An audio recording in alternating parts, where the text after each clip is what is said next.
gorgeous flowers between us. The weather turned a corner this weekend, and we even got a bit of sun for a day or two. I love a daffodil. Yeah, whenever it's coming out, it's great. Feebee, forager Feebee Foreign is here with everything we need to know about spring. Good morning to you, Feebee. Good morning. It's great to have you with us. Now, it's a bit miserable outside today, but we did see some sunshine at the weekend. It was great and important to get back out into the garden Isn't it so good to actually be able to be outdoors again? So good, honestly. It's Cutting the good. grass. It's good for the soul. You feel, and I find that when I'm out in the garden and I've been working away, at the end of the day, my body's sore and I feel like I've earned me dinner and my glass of wine. Earned your dinner and a glass of wine.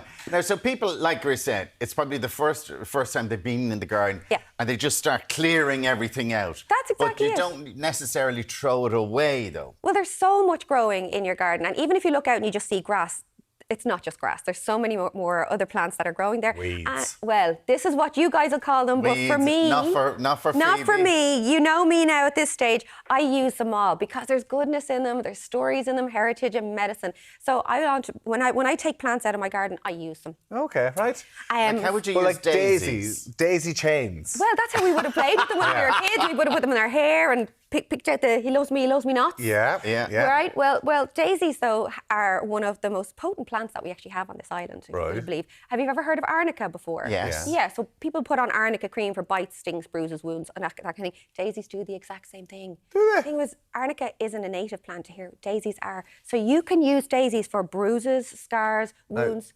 How? You use the petals or what do you do? What you will do is you'll pick them. You stick them into a pestle and mortar, and what we'll do is we'll put them in here because we're going to make a few little bits together. And you bash them all up. Right. Add them into some aloe vera gel, and then you can actually apply it directly to your skin. That's going to take care of bites, stings, bruises, wounds. You know the saying that we have fresh as a daisy? Yeah. Right, we say that because back in the day, maidens would have used it to wash their face, leaving them looking fresh as a daisy. It even fades freckles. That's very interesting. How long would I need to leave it in the aloe vera Oh, well, for? once it's all mashed up and we get all the guts out of it, we add it into there. It's basically And how good much? to use. Like a load? I don't know. Like if you're using a tub like this, like a little sprinkle. Do you wash them and stuff? Yeah. Like say dogs and cats have been peeing on them. Try and not pick ones that are on the verges of your garden and stuff like that, because that tends to be where dogs are going to go. But if they're in your back garden, you know that they're nice and clean. But give them a little wash. A little wash. Right, okay, well, let's move on to your face. Dandelions. Dandelion, oh my gosh, dandelion get like such a bad reputation. Exactly. Get rid of them. Listen, we have names for them. I'm going to be diplomatic. We'll call them wet the beds. Pee in the bed. Yeah. The thing is, dandelion, as a herbalist, we consider dandelion to be the perfect plant. Oh, yeah. Every single part of a dandelion is made to help you. So from the roots, the leaves, the stems, they'll take care by toning up your vital organs, your kidneys, your liver and your pancreas. How? By drinking them into a little coffee. Oh, really? Because you can get this and you can open them, can't you? Yeah. Like the white. So that white there is actually latex. Huh? That's latex. It's really bitter. It's going to make you... Did you ever do that when you were a kid? Yeah. But that's latex. Is that not the bit where you put on a sting? Yeah, you can put that part on a wart. So when we were kids... What's the one you put on a sting? That would be a dock leaf. A dock leaf, sorry. Yeah, so with a dock, you squeeze the juice out of the stem to put that onto a sting. You squeeze it with your thumb. So have you made dandelion coffee here? I've made you dandelion coffee, and I've made it out of the root. During the emergency years in Irish history, they used dandelion root as a coffee substitute because look at the colour of it. It's dark. So just because it looks like coffee, is it? It's bitter. But does it taste like coffee? You can tell me. I wouldn't think it tastes like coffee. It's from the root part, yes. So the root part there. I wouldn't think it tastes like coffee, but it's not unpleasant. It's not too bad, actually. It's not unpleasant. Yeah. And by drinking it like this, you're going to be taking care of those vital organs, your kidneys, your pancreas and your liver. So toning them. So if I drink one of these every day, what's it going to do for me? It's going to have so many benefits for your health. Fabulous, darling. Yeah, you won't be just toned on the outside, be toned on the inside as well. And how do you turn the root into coffee? So what you do is you dig up the root, and a lot of people are digging up the roots because dandelion, people don't like them in the garden, but you know, there's goodness in them. If you dig it up, give it a good wash. Yeah. Chop it up.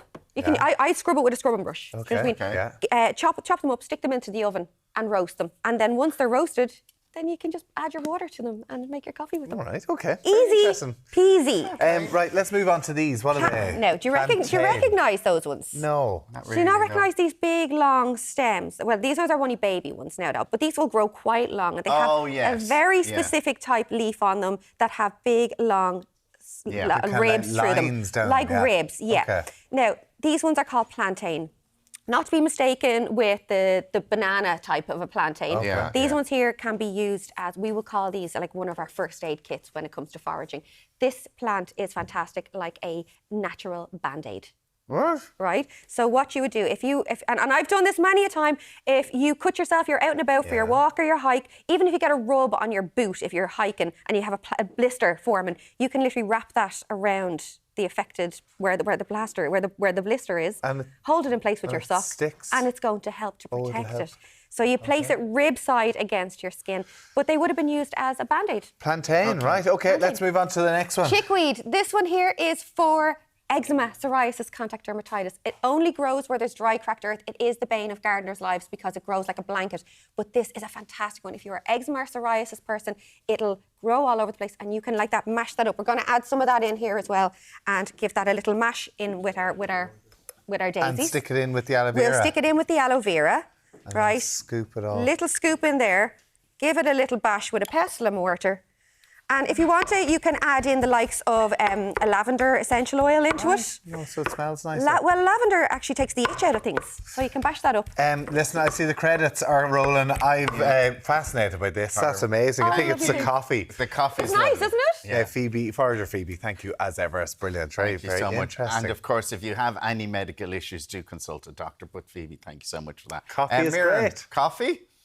Yes, I'll have it shortly. Derek, coming up tomorrow, Derek talks racing, retirement and getting ready for parenthood with jockey Rachel Blackmore, plus comedian Rory O'Hanlon joins us for a chat. Ireland AM is live from 7 a.m. We hope you have a great day.